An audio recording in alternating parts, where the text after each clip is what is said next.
राम राम जी मेरे दोस्तों। जय रामराज आवाहन मिशन। आओ चलते हैं फिर रामराज की यात्रा पर।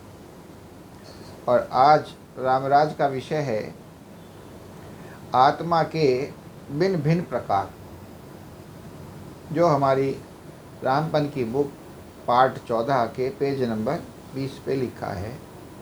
आत्मा के प्रकार। अब आत्माएं भी देखा जाए तो कई प्रकार की होती हैं, और वो जो विभाजन किया हुआ है वो है आत्मा के स्वभाव के अनुसार।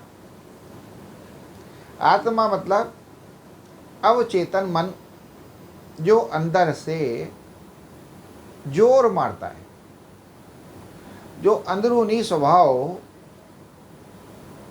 जो तुम्हारे शरीर से ऐसे कर्म, ऐसे व्यवहार और ऐसी गतिविधियां करवाता है, और अंदर से उनका उफान आता है जो आपके रोके रुकता नहीं है और सब होता है। एक होती है देवात्मा, यानी कि देवताओं जैसा जिसे व्यवहार करना पसंद है। एक है पापात्मा, जो पाप करने वाली आत्मा है। एक है पुण्यात्मा, जो पुण्य करने का जिसका स्वभाव है, और पुण्यपूर्ण कर्म ही वो आत्मा करती है।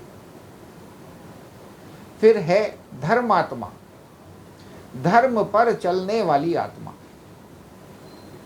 महात्मा, महान आत्मा, जिसमें महानता वाला स्वभाव है, महात्मा। पूज्य आत्मा, ऐसी आत्मा जो पूज्य है, जिसका पूजन, जो पूजन करने योग्य है। और आत्मा का स्थान कहाँ बताया गया है? आज्ञा चक्र पर आत्मा का स्थान बताया गया है। आत्मा का पिता कौन है? परम पिता परमात्मा शिव,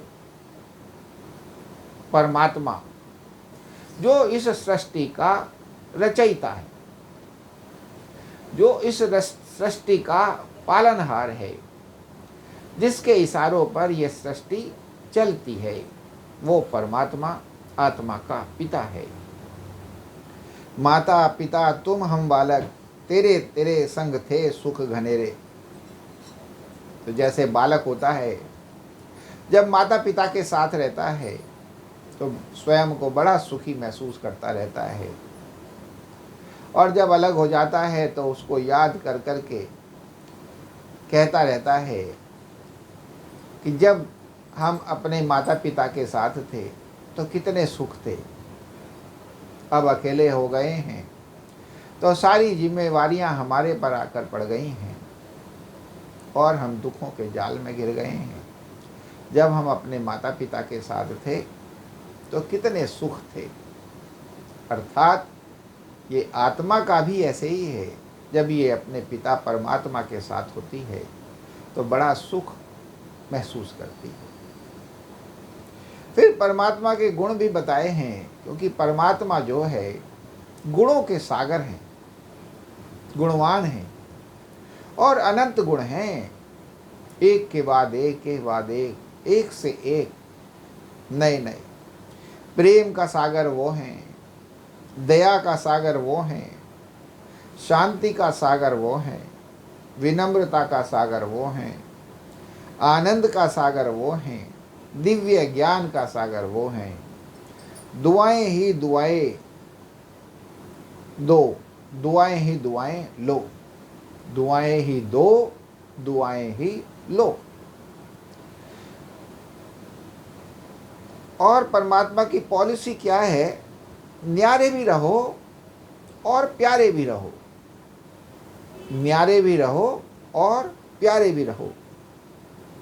परमात्मा आकर के हमारे आसुरी संस्कारों को दैवी संस्कार बनाते हैं, और प्रकृति यानी कि दैविक संस्कार सिर्फ देना ही देना, और आसुरी संस्कार सिर्फ लेना ही लेना। इस प्रकार ये जो है आत्मा, परमात्मा और इनके स्वभाव, इनके गुण के बारे में बताया है, जिसको जानने से हमारा मन समझता है कितने सुंदर स्वभाव हैं। देवात्मा, पापात्मा, पुण्यात्मा, पूज्यात्मा और एक से एक हैं, धर्मात्मा, महात्मा। जब ये आपकी नोटिस में आते हैं तो आपका भी मन करता है कि मैं भी देवात्मा सा हो जाऊं, मैं भी पुण्यात्मा सा हो जाऊं, मैं भी महात्मा सा हो जाऊं, मैं भी धर्मात्मा सा हो जाऊं। सब ज्ञान का ही महत्व है। जैसे जैसे आपका ज्ञान अच्छी बातों का, दिव्य बातों का बढ़ता है, वैसे ही वैसे आप में दिव्य गुणों के प्रति आकर्षण पैदा होता है और आप फिर इन दिव्य गुणों को अपने अंदर लाने और बसाने का प्रयास करते हैं और धीरे धीरे आप भी एक दिव्यात्मा बनने की तरफ अग्रसर होने लग जाते हैं। और ऐसे ही आप धीमे धीमे राम बनते हैं और आपके जीवन में राम राज उतरता है। यही एक राम राज की यात्रा है, यही एक रामपन की यात्रा है, यही एक नर से नारायण की यात्रा है। जय श्री राम।